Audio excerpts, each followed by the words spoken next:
नमस्कार दोस्तों, मैं हूं आपके साथ अनुज श्रीवास्तव। 2026 का साल हमारे सामने है और 2025 को हम लोग टाटा बाय बाय बोल रहे हैं। और 2026 के साल में आपकी राशि क्या कहती है, राशि फल क्या कहता है, आपके 2026 में काम बनेंगे कि नहीं बनेंगे, काम कितने बनेंगे, कितने बिगड़ेंगे, ये जानने और समझने की हम कोशिश करेंगे। 12 राशियों के जातकों के लिए ये हम पॉडकास्ट लेकर आए हैं और इसको बताने के लिए बेहद खास मेहमान हमारे साथ हैं। सुमिता चौरिया जी हमारे साथ हैं, एस्ट्रोलॉजर हैं। सुमिता चौरिया जी, बहुत स्वागत है आपका।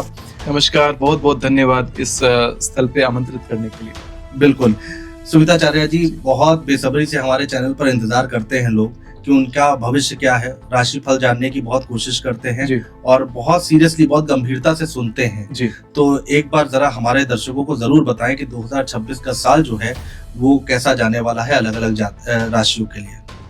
देखिए, सर्वप्रथम अगर देखा जाए 2026 जो साल है वो शुरू हो रहा है कन्या लग्न को लेकर के आ रहा है, वृषभ राशि लेकर के आ रहा है जी। यानी चंद्रमा उच्च की स्थिति में दिखाई पड़ रहे हैं और कन्या लग्न के जो स्वामी हैं वो केंद्र में ही बैठे हुए दिखाई पड़ते हैं। सूर्य के साथ बुधादित्य योग दिखाई पड़ रहा है, चतुर्थ भाव में बनता हुआ। इसके साथ ही वहीं पर उपस्थित है मंगल ग्रह, सूर्य और मंगल की युति चतुर्थ भाव में दिखाई पड़ती है और इसके साथ ही दसम भाव में कुंडली के 2026 की कुंडली के दसम भाव में मिथुन राशि में बृहस्पति वक्री होकर के बैठे हुए दिखाई पड़ते हैं और मीन राशि में शनि तो विराजित है ही, जो केंद्र में भी इस बार बैठे हुए हैं सप्तम भाव में। तो इसको लेकर के अब हम ग्रहों राशियों का विवेचन करने वाले हैं कि 12 राशि यानी कि आपकी राशि जो है वो क्या फल लेकर के 2026 में आने वाली है, क्या सावधानियां आपको बरतनी है और क्या उपाय आपको करने हैं, इसके बारे में हम आज इन डेप्थ बात करेंगे, इन डेप्थ चर्चा करने वाले हैं। बिल्कुल, तो हम मेष राशि से स्टार्ट कर सकते हैं। स्टार्ट करेंगे। इससे पहले मैं ये बात जरूर बता दूं कि जो भी लोग मुझसे संपर्क करना चाहते हैं अपनी पर्सनल कंसल्टेशन के लिए, तो मेरा वेबसाइट स्क्रीन पर आ रहा है। ये वेबसाइट है sumitacharya.in।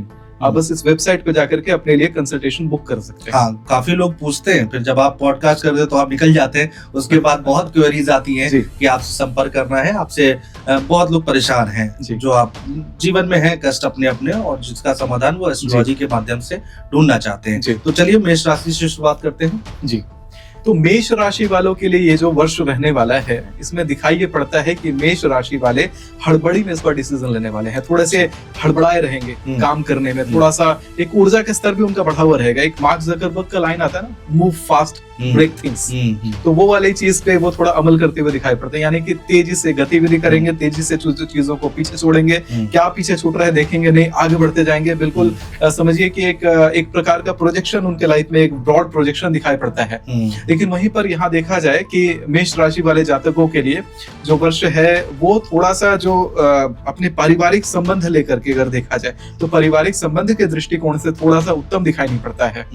ये जो हड़बड़ी आप करियर में, हड़बड़ी जो आप काम में लेने वाले हैं, वो थोड़ा सा परिवार में आपका जाकर के मन मुटाव करेगा। अच्छा, हिडन एनिमीज से परेशान रहेंगे आप मेष राशि वाले हिडन एनिमीज। तो आपको मेक श्योर करना है कि आप अपने फ्रेंड्स को ज्यादा भेद नहीं देंगे। जिनको आप फ्रेंड मान रहे हैं वो छुपे हुए शत्रु हैं, उनको भेद नहीं देना है, अपनी सीक्रेट इंफॉर्मेशन नहीं देनी है, बातों को पचाना सीखिए, पेट में बातों को रखना सीखिए।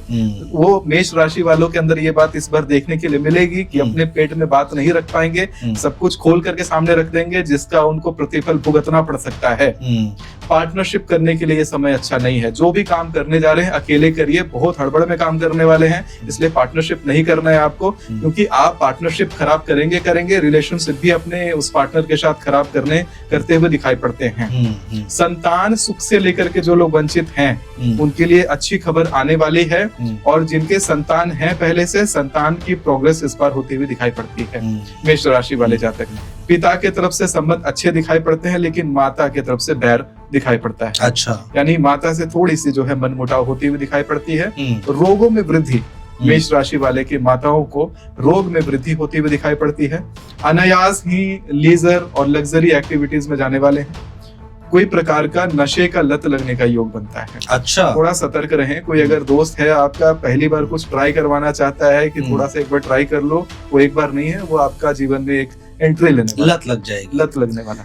कोई रेमेडी है मेष राशि वालों के लिए? मेष राशि वाले जातकों के लिए सबसे स्वर्णिम जो रेमेडी है वो है कि लाल रंग का लंगोट खरीद के लाएं मार्केट से, बाजार से, मंगलवार के दिन खरीदें।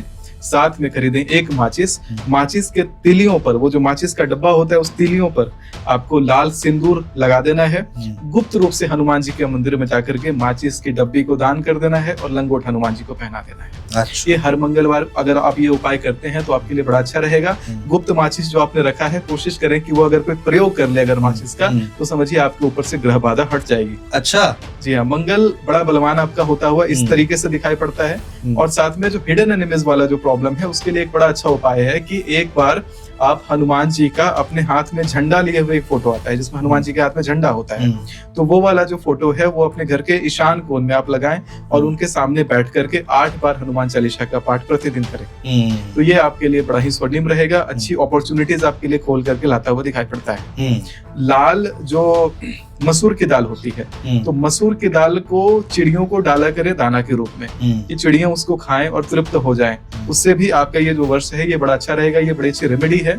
और साथ में आपको ये भी करना चाहिए कि मसूर की दाल में पलोथन जो होता है, जो आटे में जब हम रोटी बनाते हैं थोड़ा सा आटा प्रयोग करते हैं बेलने के लिए कि आटा चिपके ना बेलन में, पलोथन के आटे में थोड़ा सा मसूर का दाल डाल करके आप ऐसे जगह डालें जहाँ मिट्टी में डाल दें उसको। वहां पर क्या है कि चिड़ियां भी खाएंगी और उसको चिड़ियां भी खाएंगे। तो चिड़ियां और चींटियों का ये जो खाने वाला जो मिश्रण है ये आपके लिए बड़ा ही अच्छा रहने वाला है। इस प्रकार का उपाय आप करते हैं तो आपको बड़ा लाभ प्राप्त होगा।